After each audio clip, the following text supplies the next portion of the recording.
वित्त मंत्रालय ने सोमवार को जारी बयान में कहा कि चुनावी बॉन्ड की 30वीं किश्त की बिक्री 2 जनवरी से 11 जनवरी तक होगी।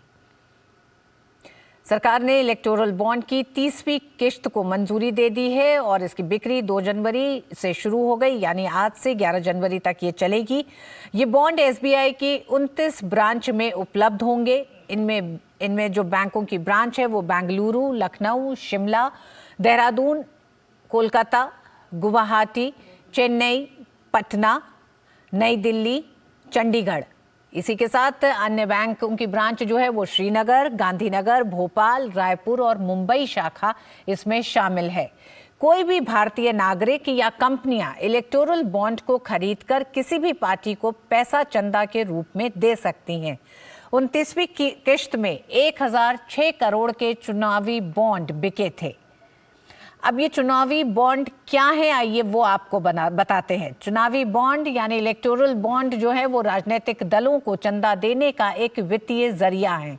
साल 2017 के बजट सत्र में मोदी सरकार ने इलेक्टोरल बॉन्ड लाने की घोषणा की थी और करीब 1 साल बाद जनवरी 2018 में इसे अधिसूचित कर दिया गया था। सरकार हर साल 4 बार जनवरी, अप्रैल, जुलाई और अक्टूबर में 10-10 दिन के लिए बॉन्ड जारी करती है।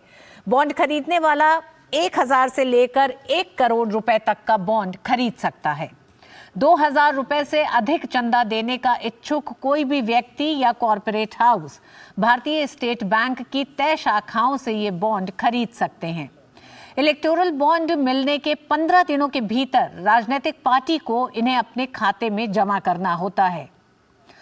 और आइए बताते हैं आपको क्यों बनाया गया था चुनावी बॉन्ड। इलेक्टोरल बॉन्ड को केंद्र सरकार ने चुनाव में राजनीतिक दलों के चंदे का ब्यौरा रखने के लिए बनाया। सरकार की दलील ये रही कि ये चंदे की पारदर्शिता के लिए है। चुनावी बॉन्ड के तहत हर राजनीतिक दल को दी जाने वाली पाई का हिसाब किताब बैंक से होगा।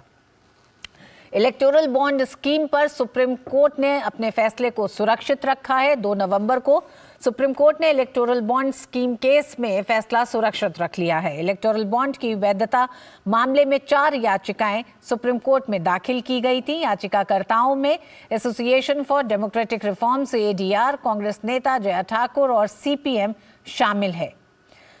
बताते हैं आपको कि किस पार्टी को डोनेट कर रहे हैं, वो कौन सी पार्टियां जो एलिजिबल होती हैं इस डोनेशन के लिए, ये कैसे पता चलेगा। बॉन्ड खरीदने वाला 1000 से लेकर 1 करोड़ रुपए तक का बॉन्ड खरीद सकता है और खरीदने वाले को बैंक को अपनी पूरी KYC डिटेल में देनी होती है।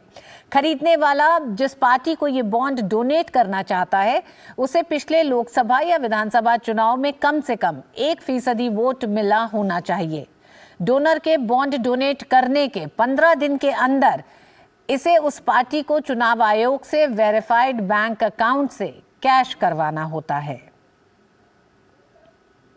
तो ये है पूरी प्रक्रिया इलेक्टोरल बॉन्ड की। वक्त एक छोटे से ब्रेक का है, आप देखते रहिए DD न्यूज़।